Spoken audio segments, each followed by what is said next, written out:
പൊന്നിയിൻ സെൽവൻ. പുതുവെള്ളം. 1-ാം അധ്യായം. ആടിപ്പിറന്നാൾ.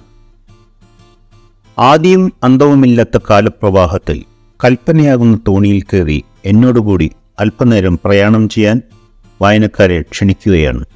ഒരു നൊടിക്ക് ഒരു നൂറ്റാണ്ടെന്ന തോതിൽ യാത്ര ചെയ്ത് നമുക്ക് 1000 കൊല്ലം മുമ്പുള്ള കാലത്തേക്ക് അതിവേഗം എത്തിച്ചേരാം.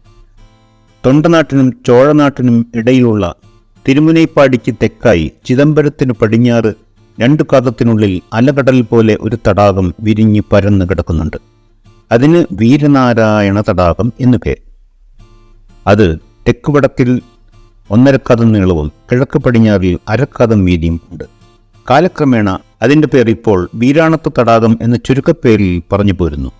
കർക്കിടകം ചിങ്ങം മാസത്തിലെ പുതുവെള്ളം വന്ന് നിറഞ്ഞു കവിഞ്ഞ ആ തടാകം കാണുന്ന ഏവരും നമ്മുടെ ഈ പഴന്തമിഴ്നാട്ടിലെ മുൻ തലമുറക്കാർ അവരുടെ കാലത്തുണ്ടാക്കിയ മഹനീയ പ്രവൃത്തികളോർക്ക് അഭിമാനവും അത്ഭുതവും കൂറാതിരിക്കില്ല. അവർ തങ്ങളുടെയും നാട്ടുകാരുടെയും നന്മയ്ക്ക് വേണ്ടി മാത്രമാണോ അത് ചെയ്തത്? തമിഴകനാട്ടിൽ 1000 കൊല്ലം കഴിഞ്ഞു വരാൻ പോകുന്ന തങ്ങളുടെ പിൻതലമുറയിലെ സന്തതികൾക്കും സുഖമായി കഴിയാനുള്ള മഹനീയ ശ്രമങ്ങളല്ലേ അവർ നടത്തിയത്? കർക്കിടകം 18-ാം തീയതി സന്ധ്യയോടെടുത്ത സമയം. അലകടൽ പോലെ കിടക്കുന്ന വീരനാരായണ തടാകത്തിൻ്റെ തീരത്തുകൂടി ഒരു യുവധീരൻ കുതിരപ്പുറത്തേറി യാത്ര ചെയ്തുകൊണ്ടിരുന്നു.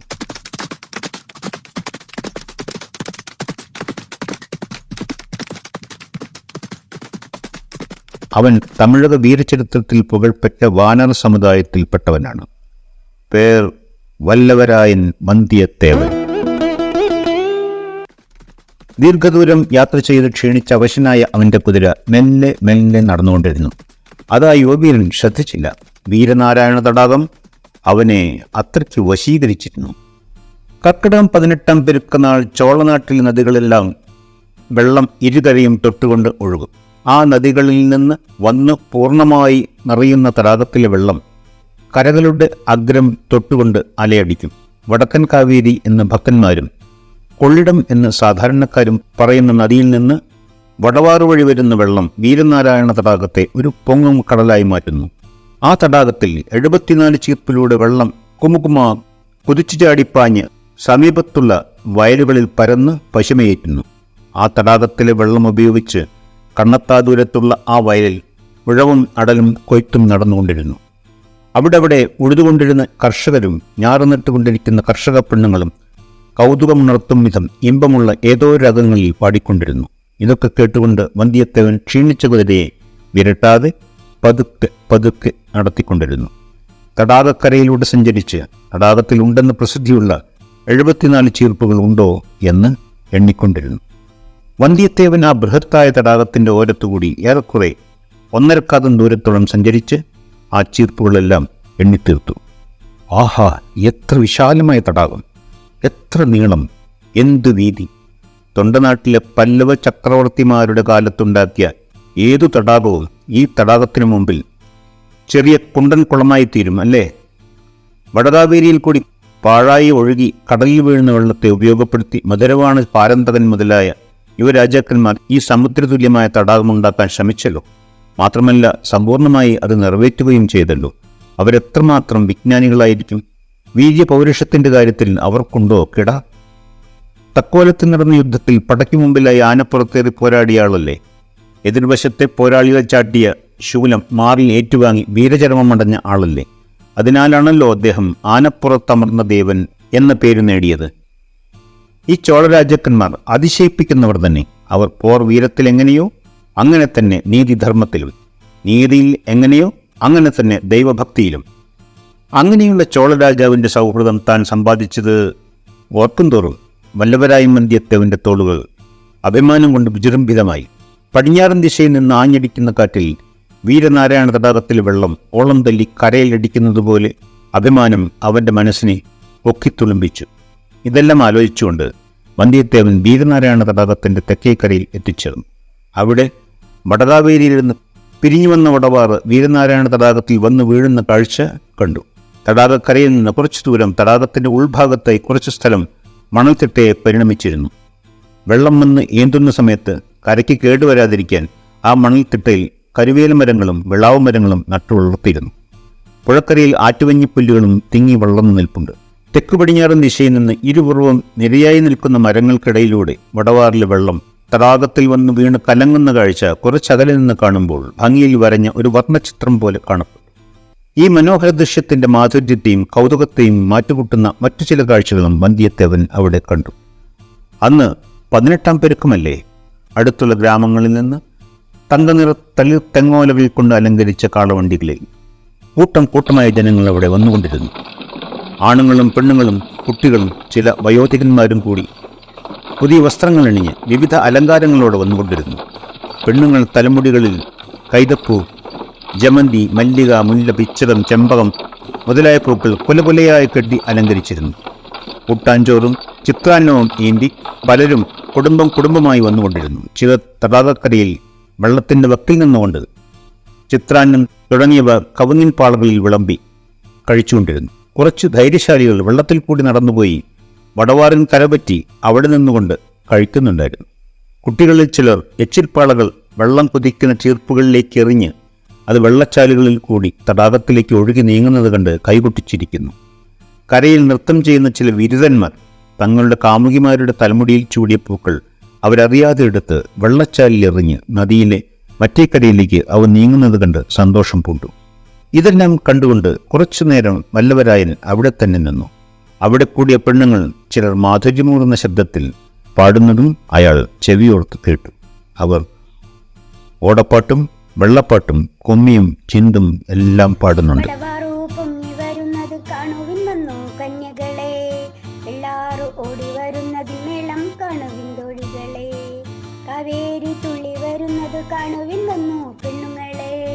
ഇതുപോലുള്ള വെള്ളപ്പാട്ടുകൾ വന്ധ്യത്തേവന്റെ ചെവികളിൽ മധുര ദ്രാവകമായി ഒലിച്ചിറങ്ങി. വേറെ ചിലർ ചോളരാജാക്കന്മാരുടെ വീരചരിതങ്ങളെപ്പറ്റി വാഴ്ത്തുന്ന പാട്ടുകൾ പാടിക്കൊണ്ടിരുന്നു. 32 യുദ്ധങ്ങളിൽ പങ്കെടുത്ത് ശരീരത്തിൽ 96 മുറിവുകളെ ആഭരണങ്ങളായി കൊണ്ടു നടന്നിരുന്ന വിജയാലയ ചോഴന്റെ പോർവീര്യത്തെക്കുറിച്ച് ചില പെണ്ണുങ്ങൾ പാടി. അദ്ദേഹത്തിന്റെ മകൻ ആദിത്യ ചോഴൻ കാവേരിയുടെ ഉത്ഭവസ്ഥാനം മുതൽ കടലിൽ ചേരുന്ന ഇടം വരെ 64 ശിവക്ഷേത്രങ്ങൾ തീർത്തതിനെപ്പറ്റി ഒരു പെണ്ണ് സുന്ദരമായൊരു പാട്ടുപാടി. ആദിത്യന്റെ മകൻ പരാന്തക ചോഴ മഹാരാജൻ പാണ്ഡ്യന്മാരെയും പല്ലവന്മാരെയും ചേരന്മാരെയും തോൽപ്പിച്ച ശേഷം ലങ്കയിലേക്ക് പടയച്ച് വെന്നിക്കുടി വാദിച്ചതിനെപ്പറ്റി വേറൊരു പെണ്ണും വീറോടെ പാടുകയാണ്. ഓരോ പെണ്ണും പാടുമ്പോൾ അവളുടെ ചുറ്റിലും ആളുകൾ കേട്ടുകൊണ്ട് നിൽക്കുന്നുണ്ടായിരുന്നു. അപ്പോൾ അവിടെ ഉയരുന്ന ആ ആ ആ എന്ന ആർപ്പുവിളികൾ അവരുടെ ആഹ്ലാദത്തെ വിളിച്ചോതി. കുതിരപ്പുറത്തിരുന്നു കൊണ്ട് തന്നെ അവരുടെ പാട്ടുകൾ കേൾക്കുന്ന വന്ധ്യത്തേവനെ ഒരു മുത്തശ്ശി ശ്രദ്ധിച്ചു. മകനെ വളരെ ദൂരത്തു നിന്ന് വന്നതുപോലെ തോന്നുന്നു. ക്ഷീണിച്ചിട്ടുണ്ടല്ലോ. കുതിരപ്പുറത്ത് നിന്ന് ഇറങ്ങി വന്ന് കുറച്ച് കൂട്ടാഞ്ചോറ് കഴിക്കുക എന്ന് അവർ പറഞ്ഞു. ഉടനെ കുറെ കന്യകകൾ നമ്മുടെ യുവാവിനെ ശ്രദ്ധിച്ചു. അവന്റെ വേഷവിധാനത്തെക്കുറിച്ച് തമ്മിൽ രഹസ്യം പറഞ്ഞ് കളകളാരവത്തോടെ ചിരിക്കാൻ തുടങ്ങി. വന്ധ്യത്തേവനെ ഒരു ഭാഗത്ത് നാണവും മറുഭാഗത്ത് കൗതുകവും പിടികൂടി. ആ മുത്തശ്ശി പറഞ്ഞ പ്രകാരം കുതിരപ്പുറത്തു നിന്ന് ഇറങ്ങിച്ചെന്ന് അവർ തരുന്ന ആഹാരം കഴിക്കണോ എന്നൊരു നിമിഷം ശങ്കിച്ചു. അതിന് പുറപ്പെട്ടാൽ അവിടെ നിൽക്കുന്ന കുമാരികൾ അവനെ വട്ടമിട്ട് പരിഹസിച്ച് ചിരിക്കും എന്ന് തീർച്ച. അതുകൊണ്ടെന്താ, അത്രയും സുന്ദരികളെ ഒരേയിടത്ത് കാണുന്നത് സുലഭമായ കാര്യമാണോ? അവർ തന്നെ കളിയാക്കി ചിരിച്ചാലും ആ ശബ്ദം ദേവഗാനമായിരിക്കും. വന്ധ്യത്തേവന്റെ യൗവന കണ്ണുകൾക്ക് ആ തടാകത്തീരത്ത് നിന്നിരുന്ന കന്യകളെല്ലാവരും രംഭകളും മേനകളുമായി തോന്നി. എന്നാൽ അതേസമയം തെക്കു പടിഞ്ഞാറൻ ദിക്കിൽ വടവാറിന്റെ വെള്ളപ്പാച്ചിൽ കണ്ട ഒരു കാഴ്ച അവനെ തെന്നൊന്ന് ആശ്ചര്യപ്പെടുത്തി. വെള്ളപ്പായകൾ വിരിച്ച 7-8 വലിയ വള്ളങ്ങൾ വെള്ളച്ചിറകുകൾ വിരിച്ചുകൊണ്ട് വെള്ളത്തിൽ പാതി വരുന്ന അരയന്നപ്പറവുകളെപ്പോലെ പടിഞ്ഞാറൻ കാറ്റിനാൽ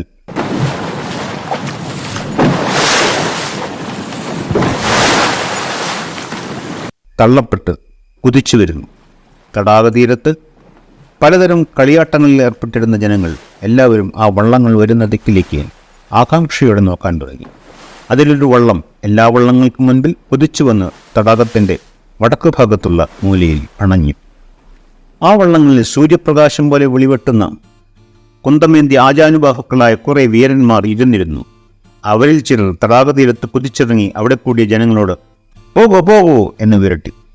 അവരുടെ വിരട്ടൽ കൂടിയപ്പോൾ ജനങ്ങൾ തിക്കിത്തിരക്കി പാത്രങ്ങൾ മുതലായവ എടുത്തുകൊണ്ട് കരയിലേക്ക് ഓടാൻ തുടങ്ങി. വന്ധ്യത്തേവന് ഒന്നും മനസ്സിലായില്ല. ആ വീരന്മാർ ആരാണ്? പിന്നിൽ പായവരിച്ചു വരുന്ന അരയന്നക്കൂട്ടം പോലുള്ള തോണികളിൽ വരുന്നത് ആരാണ്? എവിടെ നിന്നാണ് വരുന്നത്? ഒരുപക്ഷേ രാജകുടുംബത്തിലുള്ളവരായിരിക്കുമോ? തടാകതീരത്ത് വടിയൂന്നി നിൽക്കുന്ന ഒരു വയസ്സനെ വല്ലവരായും സമീപിച്ചു. അമ്മാവ, ഈ വീരന്മാർ ആരുടെ കൂടെയുള്ളവരാണ്? പിന്നിൽ വരുന്ന അരയന്നക്കൂട്ടം പോലുള്ള വള്ളങ്ങൾ ആരുടെയാണ്? എന്തിനാണ് ഈ വീരന്മാർ ജനങ്ങളെ ഇങ്ങനെ ഓടിക്കുന്നത്? ജനങ്ങളും എന്തിനാണ് ഓടുന്നത്? എന്നീ ചോദ്യങ്ങൾ അവൻ തുടരെ തൊടുത്തുവിട്ടു. ഹനിയ, നിനക്കറിയില്ലേ, ആ തോണികളിൽ നടുവിൽ വരുന്ന തോണിയിൽ ഒരു കൊടി കാണുന്നില്ലേ? അതിൽ എന്താണ് വരഞ്ഞിരിക്കുന്നത് നോക്ക് എന്ന് പറഞ്ഞു വയസ്സൻ.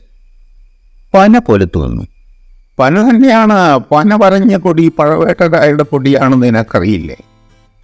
മഹാവീരൻ പഴവേട്ടരായരാണോ വരുന്നത് എന്ന് വന്ധ്യത്തേവൻ സംഭ്രമത്തോടെ ചോദിച്ചു. അദ്ദേഹം തന്നെയാവും പനമരക്കൊടി ഉയർത്തിക്കൊണ്ട് വേറെ ആർക്ക് വരാനാവും എന്നായി വൃദ്ധൻ. വന്ധ്യത്തേവന്റെ കണ്ണുകൾ അളവില്ലാത്ത ആശ്ചര്യത്താൽ വിടർന്ന് വള്ളങ്ങൾ വന്ന ദിക്കിലേക്ക് പാഞ്ഞു. പഴവേട്ടരയെ പറ്റി വല്ലവരായൻ എത്രയോ കേട്ടിരിക്കുന്നു. ആരാണ് കേൾക്കാതിരിക്കുക? തെക്ക് ലങ്കയിൽ നിന്ന് വടക്ക് കലിംഗനാട് വരെ ജ്യേഷ്ഠാനുജന്മാരായ വലിയ പഴവേട്ടരയുടെയും ചെറിയ പഴവേട്ടരയുടെയും പേരുകൾ പ്രസിദ്ധമാണ്. വട കാവേരിയുടെ വടക്കു ഭാഗത്ത് ഉറയൂരിനടുത്താണ് പഴവൂർ അവറുകളുടെ നഗരം. വിജയാലയ ചോഴൻ കാലം തൊട്ട് പഴവേട്ടരയുടെ കുടുംബക്കാർ വീരപ്രശസ്തി നേടിയവരും ചോഴരാജാവിൻ്റെ കുടുംബവുമായി കൊടുക്കൽ വാങ്ങൽ നടത്തി വന്നവരുമാണ്. ഇക്കാരണത്താലും കുലമഹിമ, വീരപ്രശസ്തി എന്നിവയാലും പഴവേട്ടരയർ കുലത്തിന് രാജകുലത്തിൻ്റെ സ്വഭാവങ്ങൾ കൈവന്നിട്ടുണ്ട്. അവർക്ക് പനമരക്കൊടി പറത്താനുള്ള അധികാരവും ഉണ്ട്.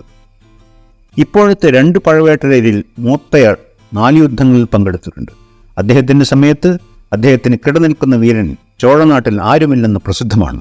ഇപ്പോൾ പ്രായം 50 മേലെ ആയതുകൊണ്ട് അദ്ദേഹം യുദ്ധക്കളത്തിലേക്ക് നേരിട്ടിറങ്ങുന്നില്ല. എന്നാൽ ഇപ്പോഴും ചോഴരാജ്യത്തെ ഭരണത്തിൽ വളരെ ഉന്നതമായ പല പദവികളും വഹിച്ചു വരുന്ന അദ്ദേഹം ചോഴരാജ്യത്തിൻ്റെ ധനമന്ത്രിയും ഭക്ഷ്യമന്ത്രിയും ആണ്. ധനധാന്യങ്ങൾ രണ്ടും അദ്ദേഹത്തിൻ്റെ അധീനതയിലാണ്. ഭരണ നടത്തിപ്പിന് ഉതകും വിധം നികുതി നിശ്ചയിച്ച് വസൂലാക്കുന്നതിനുള്ള അധികാരം അദ്ദേഹത്തിനുണ്ട്. എല്ലാ സാമന്ത രാജാക്കന്മാരോടും കോട്ട അധികാരികളോടും പ്രമാണിമാരോടും ഇക്കൊല്ലം നിങ്ങൾ ഇത്ര കരം കെട്ടണം എന്ന് പറയാനുള്ള അധികാരം അദ്ദേഹം കൈയാളുന്നു. അതുകൊണ്ട് സുന്ദര ചോഴ മഹാരാജാവിൻ്റെ ശേഷം ചോഴ സാമ്രാജ്യത്തിൽ ശക്തൻ പഴവേട്ടരായരാണ്. അങ്ങനെയുള്ള മഹാവീരനും അളവില്ലാത്ത ശക്തി അധികാരമുള്ളവനുമായ പഴവേട്ടരരെ പരിചയപ്പെടണമെന്ന് വന്ധ്യത്തേവൻ്റെ മനസ്സിൽ ആശ നാമ്പിട്ടു. പക്ഷേ അതേസമയം കാഞ്ചിനഗരത്തിലെ പുതുപൊൻമാളികയിലെ ഇളംമുറത്തമ്പുരാൻ ആദിത്യകരികാലൻ രഹസ്യമായി പറഞ്ഞ വാക്കുകൾ അവൻ ഓർമ്മ വന്നു. വന്ധ്യത്തേവ, നീ മഹാവീരനാണ് എന്ന് നന്നായി അറിയാം. അതുപോലെ വിദ്യാസമ്പന്നനുമാണെന്ന് വിശ്വസിച്ച് ഈ വലിയ ഉത്തരവാദിത്വം നിന്നെ ഏൽപ്പിക്കുകയാണ്. ഞാൻ തരുന്ന ഈ 2 എഴുത്തോലകളിൽ ഒന്ന് എൻ്റെ അച്ഛൻ മഹാരാജാവിൻ്റെ കയ്യിലും മറ്റേത് എൻ്റെ സഹോദരി ചെറിയ തമ്പുരാട്ടിയുടെ കയ്യിലും കൊടുക്കണം. തഞ്ചാവൂർ രാജ്യത്തിൻ്റെ വലിയ വലിയ അധികാരികളെപ്പറ്റി എന്തൊക്കെയോ കേൾക്കുന്നു. അതുകൊണ്ട് ഞാൻ ചെയ്യുന്ന ഈ പ്രവൃത്തി ആരും അറിയാൻ പാടില്ല. എത്ര കേമനായാലും നീ എൻ്റെ കയ്യിൽ നിന്ന് എഴുത്തോല വാങ്ങിക്കൊണ്ടുപോകുന്നത് അറിയരുത്. വഴിയിൽ ആരോടും വഴക്കുകൂടരുത്. നീ ശണ്ട കൂടാൻ പോകരുതെന്ന് മാത്രമല്ല, വല്ലവരും വഴക്കിനായി വന്നാൽ അതിൽ അകപ്പെടുകയും വരുത്. നിന്റെ പരാക്രമത്തെപ്പറ്റി എനിക്ക് നന്നായി അറിയാം. എത്രയോ തവണ അത് ഞാൻ കണ്ടറിഞ്ഞിട്ടുണ്ട്. അതുകൊണ്ട് വഴിയിൽ വരുന്ന വഴക്കുകൾ ഒഴിവാക്കിയാലും നിന്റെ കഴിവിന് ഒരു കുറവും സംഭവിക്കില്ല. വിശേഷിച്ച് പഴവേട്ടരോടും എൻ്റെ ചെറിയച്ഛൻ മധുരാന്തകനോടും നീ വളരെ ജാഗ്രത പാലിക്കണം. അവർക്ക് നീ ഇന്ന ആളാണെന്ന് കൂടി അറിയാൻ പാടില്ല. നീ എന്തിനാണ് പോകുന്നത് എന്ന് ഒരിക്കലും അറിയാൻ പാടില്ല. ചോഴ സാമ്രാജ്യത്തിൻ്റെ ഇളയ രാജപട്ടവും ദക്ഷിണഭാഗ സൈന്യത്തിൻ്റെ അധികാരവും വഹിക്കുന്ന ആദിത്യകരികാലൻ വന്ധ്യത്തേവനെ ഇങ്ങനെ പറഞ്ഞയച്ചിരിക്കുകയാണ്. അവൻ ചെയ്യേണ്ട കാര്യങ്ങൾ വീണ്ടും വീണ്ടും വായിച്ചു കേൾപ്പിച്ചിട്ടുണ്ട്. ഇതൊക്കെ ഓർത്തപ്പോഴും പഴവേട്ടരയെ കാണണമെന്ന ആഗ്രഹത്തെ വല്ലവരായൻ അടക്കി. കുതിരയെ വേഗം നടത്താൻ ശ്രമിച്ചു. എത്ര നടത്തിയാലും ക്ഷീണിച്ച കുതിര പതുക്കെ നടക്കുന്നുള്ളൂ. ഇന്ന് രാത്രി കടമ്പൂരിലെ ചെമ്പുവരയർ മാളികയിൽ തങ്ങി നാളെക്കാലത്ത് വേറെ മിടുക്കൻ കുതിരയെ സമ്പാദിച്ചു വേണം യാത്ര തുടരാൻ എന്ന് വന്ധ്യത്തേവൻ തീരുമാനിച്ചു. അടുത്തത് 2-ാം അധ്യായം. ആഴ്വാർക്കടിയാൻ നമ്പി.